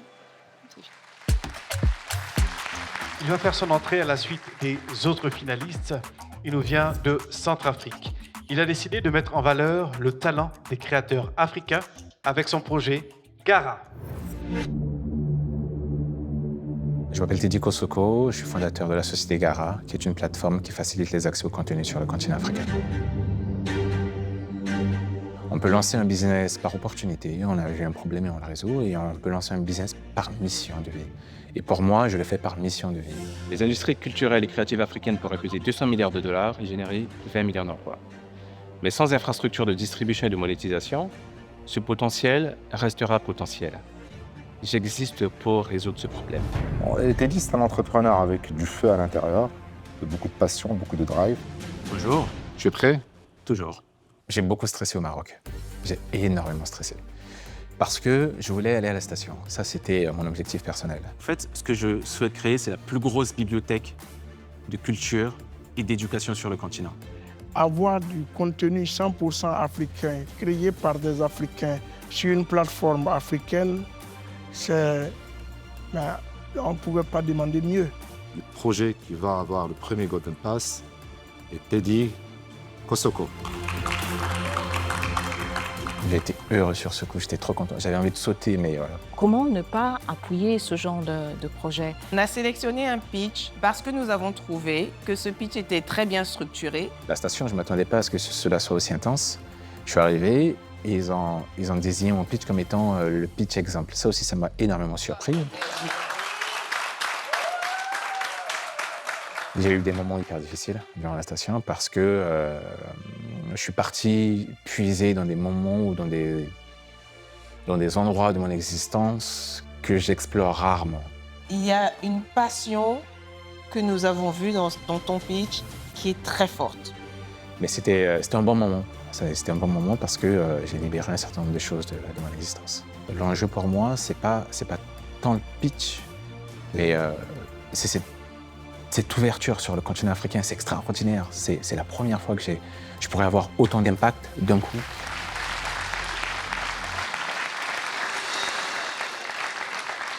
D'ici 2035, les industries créatives africaines devraient peser 200 milliards de dollars et créer 20 millions d'emplois. Mais sans infrastructure de distribution et de monétisation, ce potentiel restera potentiel. J'existe pour résoudre ce problème. Je m'appelle Teddy Kosoko, j'ai 31 ans et je viens de la République centrafricaine. De 0 à 6 ans, mon père me fait un cadeau inestimable avant de partir en exil. Il me donne l'amour de la lecture, l'amour de la culture et l'amour des jeux éducatifs. Malheureusement, en Centrafrique, comme dans la plupart des pays africains, accéder à des contenus culturels et créatifs de qualité était et reste encore, même en 2025, un défi parce que les plateformes de distribution n'intègrent pas les systèmes de paiement africains. Deux conséquences directes. Les populations africaines qui ne peuvent accéder aux contenus qu'elles voient en publicité à la télé, mais surtout des créateurs, des sociétés, africaines ou pas, qui n'arrivent pas à monétiser leur contenu sur ce continent à cause de la fragmentation. C'est pour résoudre ce problème, structurer ce marché, l'ouvrir aux Africains et au reste du monde que nous avons créé Gara, une plateforme de distribution panafricaine de jeux, bandes dessinées, de films d'animation, adossée à une puissante infrastructure de paiement. Notre mission est très simple. Centraliser les contenus africains et internationaux, faciliter leur accès pour tous les Africains à faible coût et permettre aux créateurs de générer des revenus et d'en vivre pleinement en leur reversant 60%. Depuis le lancement, Gara, c'est plus de 50 000 téléchargements, plus d'1 million d'utilisateurs sur la version web, plus de 10 000 contenus signés avec les plus grands éditeurs mondiaux. Ce sont des partenariats avec Orange, par exemple, dans plusieurs pays, nous permettant prochainement d'avoir accès à plus de 20 millions d'utilisateurs, 3 pays en cours de déploiement et plus de 17 pays intégrés en système de paiement. Tout cela, nous l'avons bâti avec plus de 700 000 € levés auprès d'investisseurs internationaux et de la Commission européenne. Dans les 12 prochains mois, notre ambition est très simple. Accélérer notre action, atteindre 1 million de clients et accroître notre expansion panafricaine. Si nous réussissons, une génération de créateurs africains pourra avoir enfin accès à son propre marché. Et de ce marché, elle pourra aller conquérir sa diaspora et bientôt le monde. Merci. Vous avez raison, les industries culturelles et créatives en Afrique ont un potentiel colossal et vous vous en saisissez. Moi, ce que je voudrais savoir, au-delà de cette volonté que vous avez de créer une solution africaine, j'ai pas bien saisi, j'ai compris la différenciation, mais qu'est-ce que vous apportez de vraiment différent et comment vous allez convaincre les acteurs africains qui utilisent Android, qui téléchargent gratuitement, comment vous allez les convaincre d'aller sur Gara? Aujourd'hui, il y a deux types d'acteurs africains. Le premier acteur africain, ce sont les créateurs. Et ces créateurs, par exemple, ceux qui font de la BD, des jeux vidéo, des films d'animation, ils n'ont pas le choix. Les plateformes du monde ne s'intéressent pas à eux. Un exemple simple, il y a ici en Côte d'Ivoire un petit jeune qui s'appelle Nandi Diabaté, qui a fait une BD qui marche très bien. Le problème qui se pose, c'est que même en Côte d'Ivoire, il est très difficile pour Nandi Diabaté, un, d'avoir accès à de la visibilité, de deux, de toucher les autres personnes dans les pays africains. L'Afrique, c'est 54 pays, 1,3 milliard d'habitants. Aujourd'hui, ce volume, il ne sert à rien, à part à être utilisé sur les réseaux sociaux pour dire on est nombreux avec 60% de jeunes.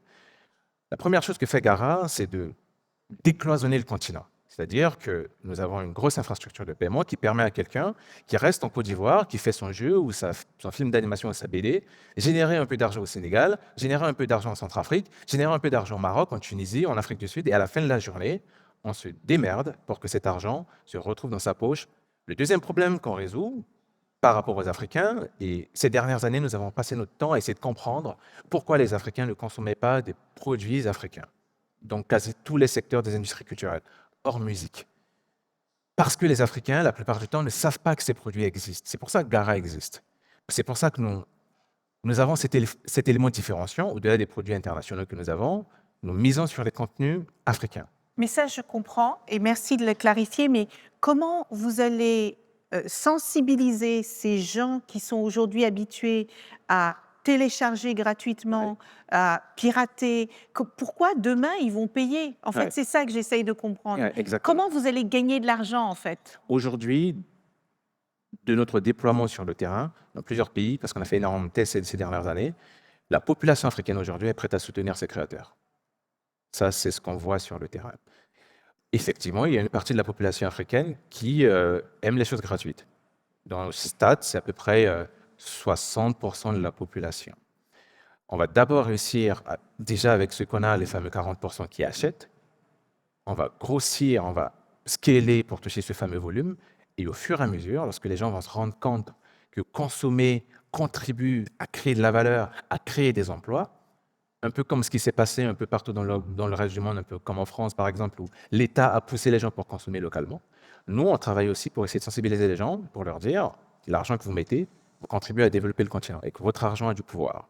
J'ai compris. Comment vous gagnez de l'argent? C'est quoi? C'est des abonnements? C'est des commissions sur les ventes? C'est comment? On a deux systèmes de monétisation. Le premier, tout bête, c'est de l'abonnement. Pour accéder à la plateforme, la personne paie un droit d'entrée de 100 francs CFA, 15 centimes d'euros par jour, et nous, on récupère 40% de l'argent. Ensuite, on reverse 60%. Ensuite, à l'intérieur de la plateforme, en fonction des contenus, il y a les fameux microtransactions.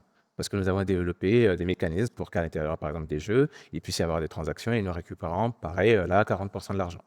Merci infiniment, Teddy. Bravo Merci pour beaucoup. votre passion. Merci beaucoup.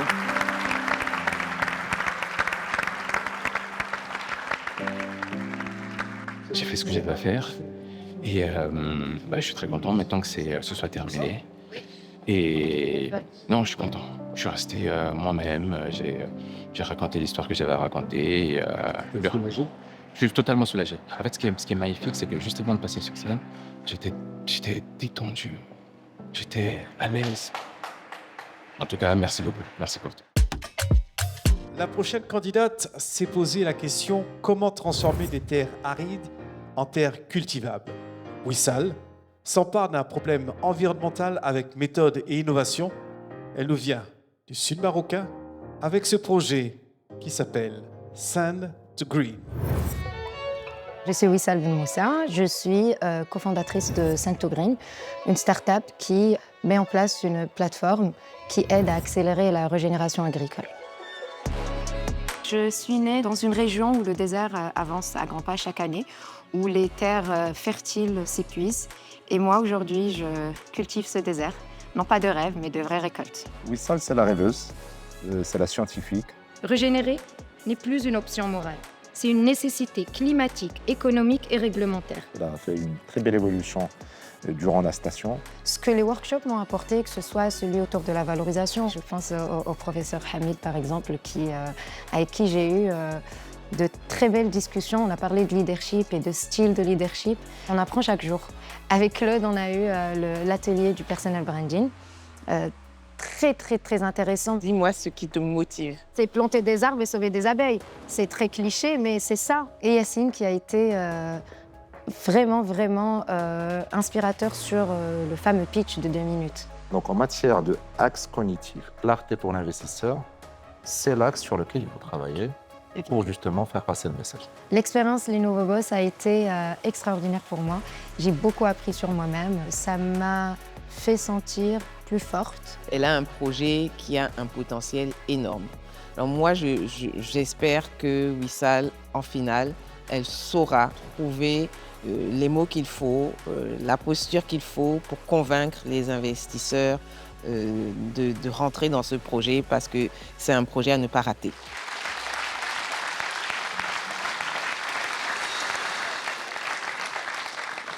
J'ai grandi au sud du Maroc, là où les oasis s'éteignent, où les familles quittent leurs terres. Ce que j'ai compris, c'est que la rédification, ce n'est pas que le désert qui avance, c'est le cri d'un sol épuisé partout dans le monde qui se meurt et de vie qui s'efface. Puis j'ai décidé de faire tout l'inverse, redonner la vie là où il n'y avait plus d'espoir. Je suis Wissal Ben Moussa, je suis fermière, agroécologiste et cofondatrice de Saint-Green, qui a pour vocation de transformer les terres dégradées en écosystèmes vivants, des fermes qui nourrissent, restaurent la biodiversité et stockent du carbone. Mais régénérer est très complexe. Il faut comprendre les sols, les plantes, l'écosystème, la topographie, les vents, l'eau. Et c'est un vrai casse-tête pour les agriculteurs. Notre plateforme digitale vient simplifier tout ça. Elle analyse des centaines de milliers de données issues du sol, de la recherche et des données satellitaires. Elle relie la science agronomique à la réalité du terrain, puis elle va venir recommander les meilleures pratiques agricoles pour créer de la résilience. Ensuite, on va venir monitorer puis vérifier l'impact et les résultats dans le temps, du sol jusqu'au crédit carbone, biodiversité et aux impacts sociaux. Un seul outil qui va pouvoir accompagner la transition de centaines de milliers d'hectares à la fois. Nos clients, ce sont ces acteurs de cette chaîne de valeur agro-industrielle qui ont besoin aujourd'hui de se transformer. Et sur le terrain, cette transition va accompagner et va faire évoluer des agriculteurs, leurs pratiques, leur rendement et la fertilité de leur sol. Nous avons levé aujourd'hui déjà 1 million d'euros. Nous avons fait un demi-million en revenus et nous accompagnons et créons de la valeur avec des acteurs internationaux. Aujourd'hui, nous ouvrons notre capital de 8% pour 500 000 euros pour pouvoir accompagner notre développement. Régénérer aujourd'hui n'est plus une option morale. C'est une nécessité économique, climatique et réglementaire. La transformation agricole est en marche immense et les acteurs traditionnels ne peuvent pas la mener seuls. C'est pour ça qu'on ouvre notre capital aujourd'hui. On l'ouvre pour pouvoir bâtir ensemble cette agriculture de demain, durable, pour faire que la régénération soit accessible, rentable et mesurable. Parce que chez Saint-Green, nous faisons du vivant la plus belle des technologies.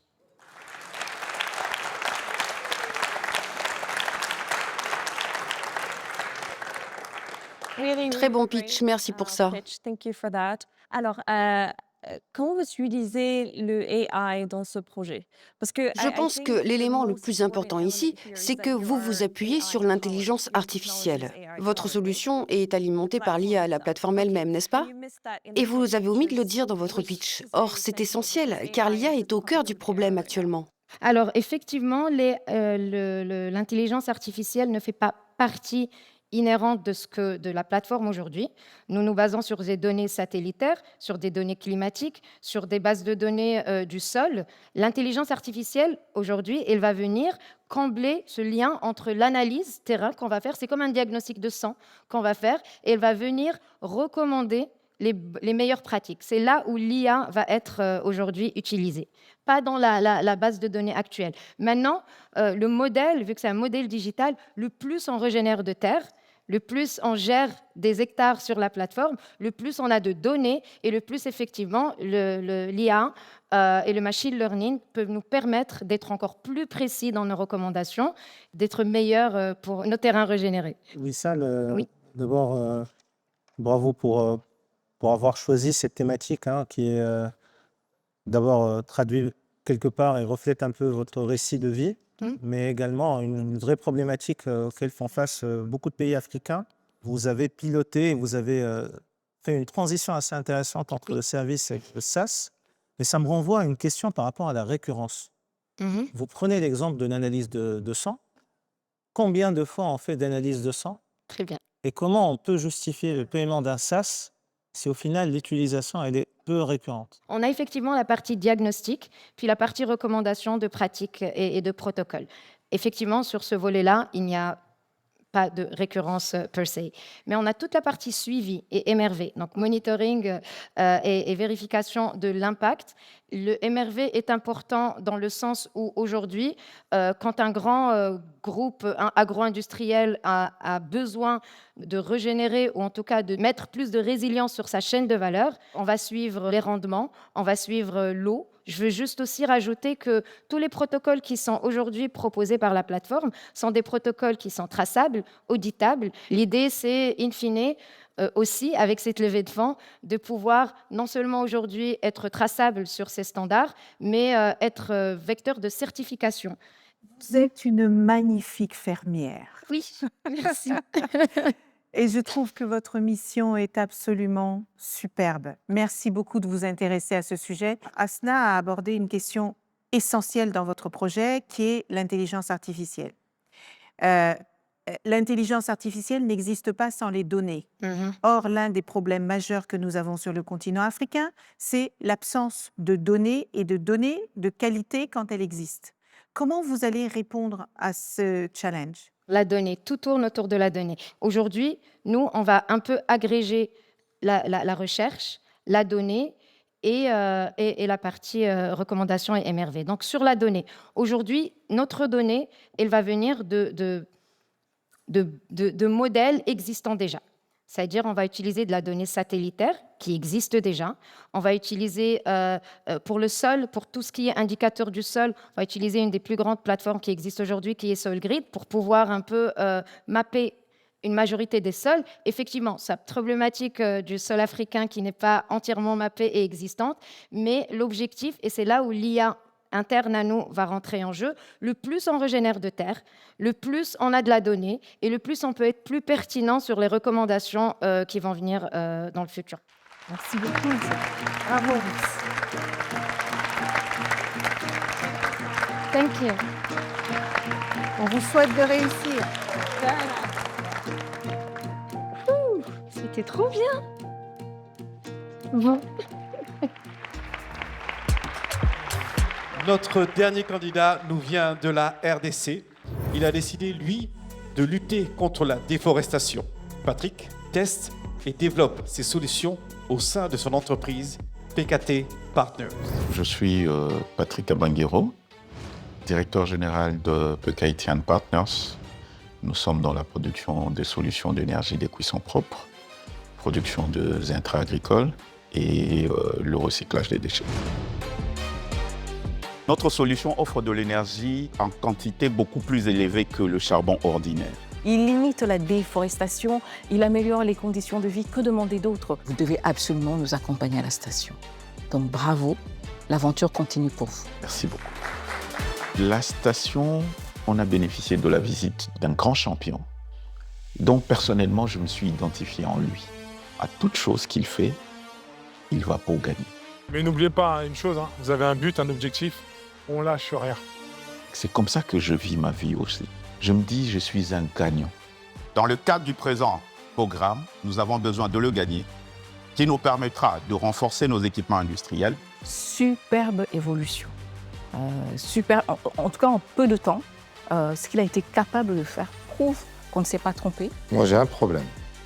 Sérieux. Si vous passez à la finale, il faut répéter exactement la prestation du jour. Et cette évolution, c'est le type d'évolution qui différencie entre les bons entrepreneurs et les grands entrepreneurs.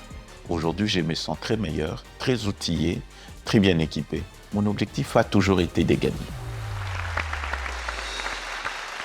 Bonsoir, mesdames et messieurs. Nous courons un grand danger. Je vais vous dire pourquoi. La forêt tropicale du bassin du Congo constitue le deuxième poumon de la planète. Elle joue un rôle très important dans la rétention du CO2, alors que cette dernière est menacée de disparition. La disparition de cette forêt rendra l'avenir de la planète incertain face au phénomène du changement climatique. L'élément principal qui occasionne la déforestation du bassin du Congo, c'est le besoin d'énergie et d'agriculture. C'est là que j'ai décidé d'agir. Je suis Patrick Abanguero, directeur général de PKT Partners. J'ai 42 ans, titulaire d'un diplôme universitaire en gestion d'entreprise. Je viens de Kinshasa, RD Congo. J'ai 10 ans d'expérience dans le développement de solutions d'énergie des cuissons propres. Je travaille avec plusieurs organisations internationales dans la préservation de forêts tropicales du bassin du Congo. L'élément principal, je réinsiste, qui occasionne la déforestation du bassin du Congo, c'est l'énergie des cuissons et le besoin d'agriculture. Je créais PKT Partners pour pallier à cela, entreprise industrielle environnementale. Nous sommes dans la production de solutions d'énergie de cuisson propre, production des intrants agricoles et recyclage de déchets. Nos solutions permettent de résoudre le problème de déforestation pour besoins d'énergie et d'agriculture, résoudre le problème d'insuffisance de rendement agricole à l'hectare, résoudre le problème d'insalubrité dans le milieu de vie. Dans le cadre de notre activité, nous récupérons le déchet biodégradable, nous le transformons en briquettes de charbon, énergie de cuisson alternative au charbon de bois et au bois de chauffage. Nous les transformons en engrais organiques, poudre et liquide. Nous les transformons en allume-feu. Nous avons aujourd'hui une capacité de production de 3 tonnes la journée, un chiffre d'affaires de plus de 150 000 $ l'an dernier et un portefeuille client de 18 000 enregistrés. J'ai besoin de vous. Haitian Partners a besoin de vous, de votre investissement, qui nous permettra de renforcer nos équipements industriels dans le but d'accroître notre production. Nous souhaitons passer à 10 tonnes, voire 20 tonnes de production la journée. À travers vous, gagner en visibilité, qui nous permettra de pénétrer les nouveaux marchés à l'intérieur du pays, dans la sous-région et voire à l'international. Mais surtout, à travers vous, accroître notre revenu. Je tiens à vous rappeler que le marché de briquettes de charbon et d'engrais organiques en RDC représente une affaire de 150 millions de $ le mois, alors que nous ne ciblons que 2% de part de marché. Nous sommes prêts à céder 19% de part pour 500 000 $. Aidez-nous à sauver la forêt, aidez-nous ensemble de faire le revenu. Je vous remercie.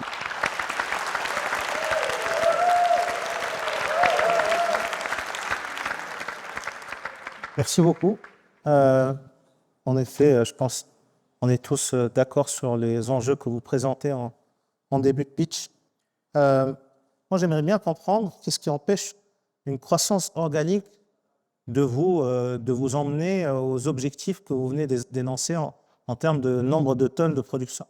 Je tiens à rappeler au départ que la RDC regorge une affaire de plus de 120 millions d'habitants, alors qu'ils ont tous besoin de l'énergie de cuisson au quotidien. La Société nationale de l'électricité ne couvre que 1,5% du territoire national. L'énergie utilisée en RDC, c'est le charbon de bois et le bois de chauffage. D'ici 2030, le gouvernement prend la décision d'interdire l'exploitation du bois et les marchés restent vraiment ouverts. Voilà pourquoi nous avons besoin de vous. La solution qui sera utilisée, solution immédiatement remplaçable au charbon de bois et au bois de chauffage, c'est la briquette de charbon. Parlez-nous un peu de la concurrence que vous avez, parce que j'imagine qu'il y a d'autres acteurs qui travaillent sur ces sujets-là.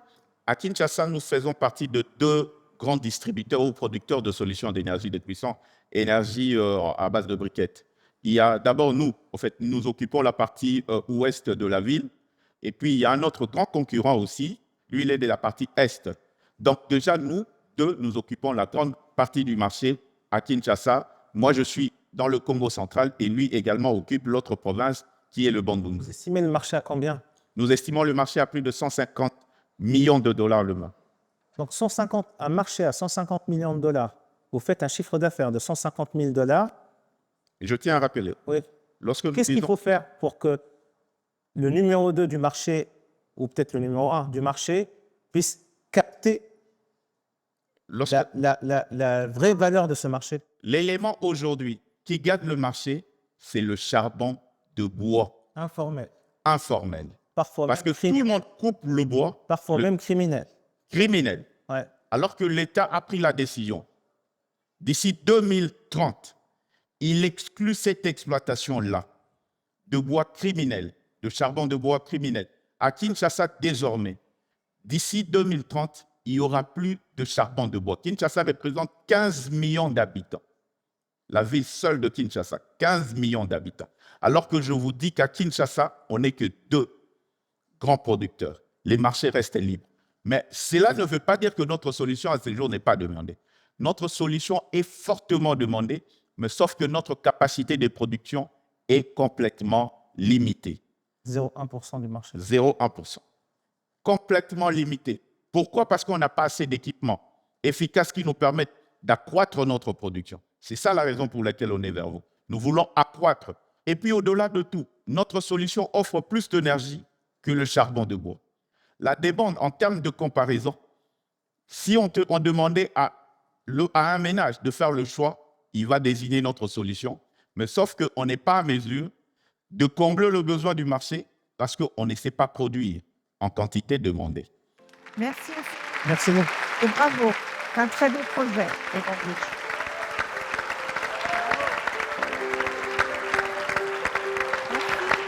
Merci beaucoup. C'était chaud. Finalement, je l'ai fait. J'ai essayé de convaincre. Je crois que j'étais convaincant. Je crois. Mais sinon, c'était chaud. Sincèrement, c'était chaud. J'ai essayé de donner le meilleur de moi, mais j'ai paniqué un peu. Je l'ai senti en moi. J'ai hésité, mais sinon, ça a été. Et nous avons maintenant le plaisir d'accueillir nos partenaires qui ont un message spécial à adresser à nos finalistes. On va recevoir Madame Ghislaine Samaké, directrice générale d'Ecobank Guinée-Bissau. Bonsoir Eric. Bonsoir, une annonce spéciale, on vous écoute. Bien sûr, bien sûr. Alors, au travers de ce partenariat, nous voulons aller bien au-delà d'un rôle de financier. C'est la raison pour laquelle nous allons offrir à tous les finalistes un programme d'accompagnement dédié au travers de notre Académie des PME avec des formations, du mentorat et un accès privilégié à toutes nos solutions de financement. Chez Ecobank, nous croyons, oui, ça s'applaudit, ça s'applaudit. Alors, chez Ecobank, nous croyons que chaque entrepreneur africain est un créateur d'impact. Et notre rôle, c'est de les aider à grandir, à se connecter et à transformer leur communauté. Donc, je suis là pour vous féliciter. Félicitations. Bienvenue à la grande famille Ecobank, la banque qui soutient les leaders de demain. Merci beaucoup. Merci à vous.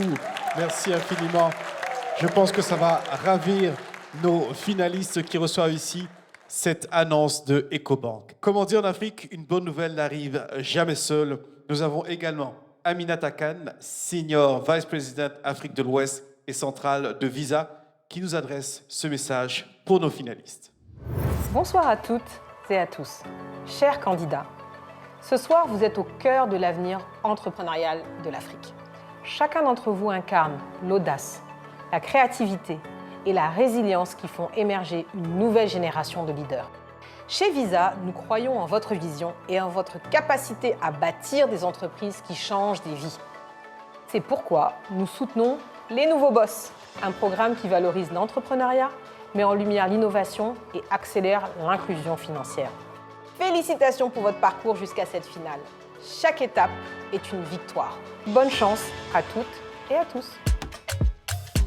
Pendant que nos jurys vont se retirer pour délibérer, je vous propose de revenir en images sur les prestations de nos 10 finalistes. Fin des pitchs. Face au fonds d'investissement, nos 10 finalistes ont partagé leur vision entrepreneuriale. Objectif, les convaincre de miser sur leur projet. Désormais, c'est au jury d'investisseurs de décider s'ils souhaitent accompagner un ou plusieurs de nos finalistes. Qui retiendra leur attention? Tissia Mukuna avec la quinoise, son café 100% congolais prêt à conquérir le monde. Wilfried Dabiré et Easy Chain, sa solution pour désenclaver le transport maritime de marchandises dans la sous-région. Haïté à Javon et son mélange aromatique AfriCube, 100% made in Africa pour damer le pion au cube industriel. Iba Riati avec H-Kids, son concept original d'aménagement de chambres pour enfants. François-Xavier Jimgou et RH Open Labs, sa plateforme de cybersécurité pour une souveraineté numérique africaine. Yassine Khelifi et BioHeat, son combustible issu du recyclage des déchets d'olive. Linda Dempa et les laboratoires Adeba, ses cosmétiques éco-responsables produits en Côte d'Ivoire. Teddy Kosoko et Gara, sa plateforme de contenu culturel panafricain. Wissal Ben Moussa pour Send2Green, sa solution pour transformer les sols arides en terres cultivables. Ou Patrick Cabanjiro de PKTN Partners pour ses combustibles et engrais produits à partir de déchets recyclés. 10 projets perfectionnés tout au long du concours, 10 ambitions qui espèrent convaincre les fonds d'investissement. Qui, parmi nos 10 entrepreneurs, verra son rêve se réaliser? Qui deviendra, ce soir, un nouveau boss? Chers membres du jury, le grand moment est arrivé pour nos finalistes. Vous avez pu délibérer. Nous sommes tous impatients d'entendre vos retours. On voudrait commencer par féliciter très chaleureusement les 10 entrepreneurs et entrepreneuses. Oui, ils méritent les applaudissements. Qui nous ont présenté leur projet ce soir. Il faut quand même rappeler qu'ils étaient 1000 au départ, qu'ils n'étaient que 10 ce soir. Et je pense que ce qu'on a entendu ce soir, en fait, c'est pas simplement des pitchs. On a entendu des femmes et des hommes qui n'attendent plus qu'on crée des solutions pour le continent, mais qui créent les solutions pour l'avenir de notre continent. Et ça fait vraiment très, très, très plaisir. Et ils font la fierté du continent africain. Et puis, on veut vous dire aussi qu'on a entendu que chacun de ces pitchs portait des rêves, mais ce n'est pas que des rêves. Il y avait des ambitions, il y avait beaucoup de travail, beaucoup de résiliation, beaucoup de détermination, et on veut vraiment saluer chacun et chacune d'entre eux. Nous sommes très heureux de vous annoncer que nous avons décidé d'accompagner une entrepreneuse et un entrepreneur que je laisse Asna et Ali vous présenter. Le premier lauréat est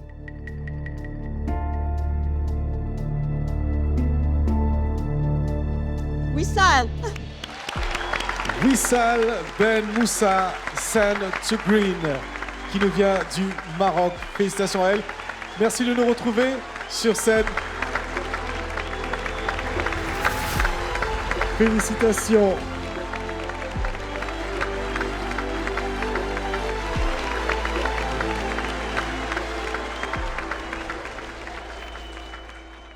Tellement d'émotions. Je suis très contente d'être là aujourd'hui. Je suis émue. Voilà, je n'ai pas les mots, mais en tout cas, je suis très reconnaissante de la confiance que vous avez eue par rapport à notre projet.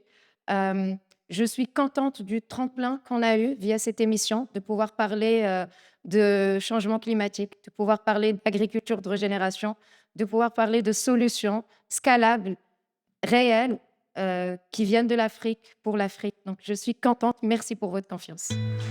Merci, Wissal. On vous garde avec nous. Nous avons le visage et le nom de notre première lauréate dans cette grande finale des nouveaux boss. Ali, vous allez nous révéler le nom. L'entrepreneur qui réunit ces ingrédients,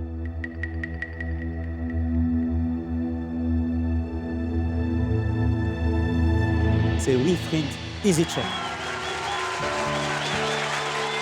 Wilfried Dabiré EasyChain de Côte d'Ivoire. Félicitations.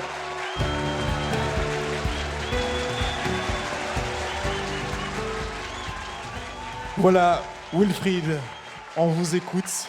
Partagez-nous votre émotion. Je tiens à remercier chaleureusement déjà les mentors qui ont eu à m'accompagner lors de la sélection.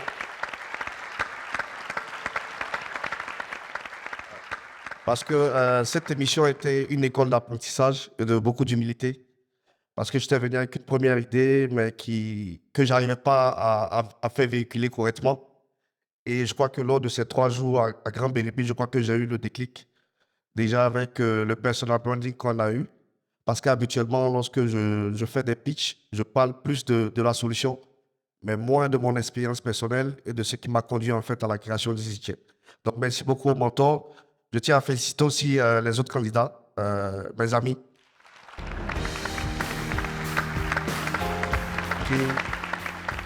qui n'ont pas démérité. Je ne croyais pas être là parce qu'il y avait tellement de belles solutions présentées. Et pour moi c'est en créant EasyChain, c'est vraiment la souffrance de ces PME-là que je vois au quotidien, qui n'arrivent pas à avoir de solutions accessibles pour se développer dans toute l'Afrique. Et j'espère qu'avec cet accompagnement, je pourrai justement répondre à cette mission. Merci beaucoup à tous. Merci à TV5 Monde. Merci au jury aussi pour toutes les questions qui m'ont beaucoup challengé. auquel j'ai commencé déjà à réfléchir. Et je crois que d'ici quelques années, on entendra encore parler d'EasyJet. Merci beaucoup. À bientôt. Bravo, Wissal, Wilfried sont les nouveaux boss. Très, très heureux pour eux. Bravo, merci encore, on les applaudit. Merci à ce public, merci à nos mentors, les experts. Merci aux investisseurs, bien entendu, tous les candidats qui ont déployé beaucoup d'efforts. Vraiment, c'était un plaisir. Alors, on tient vraiment à remercier chaleureusement Sublime Côte d'Ivoire qui nous accompagne, nos partenaires, l'Université Mohamed VI, Polytechnique, Orange et Ecobank et Visa. Et nos soutiens institutionnels, BPI France, l'Alliance des patronats francophones et French African Foundation. Voilà, bien entendu, évidemment, TV5 Monde qui relaie cette belle soirée. Bravo à nos champions et nos championnes. Surtout, nos nouveaux boss sont ici pour construire cette Afrique qui rayonne. Excellente soirée à vous et à très bientôt. Bonsoir.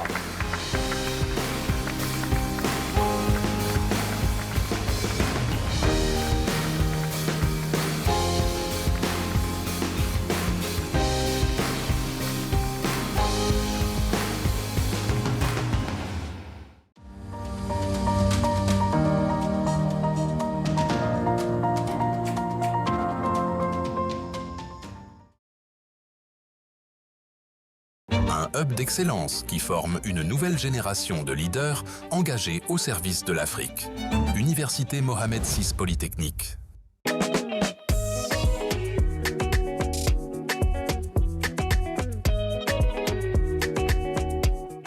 Ce programme vous a été présenté par Ecobank. 40 ans à accompagner les entreprises africaines. Ce programme vous a été offert par Visa, le meilleur moyen de payer et d'être payé.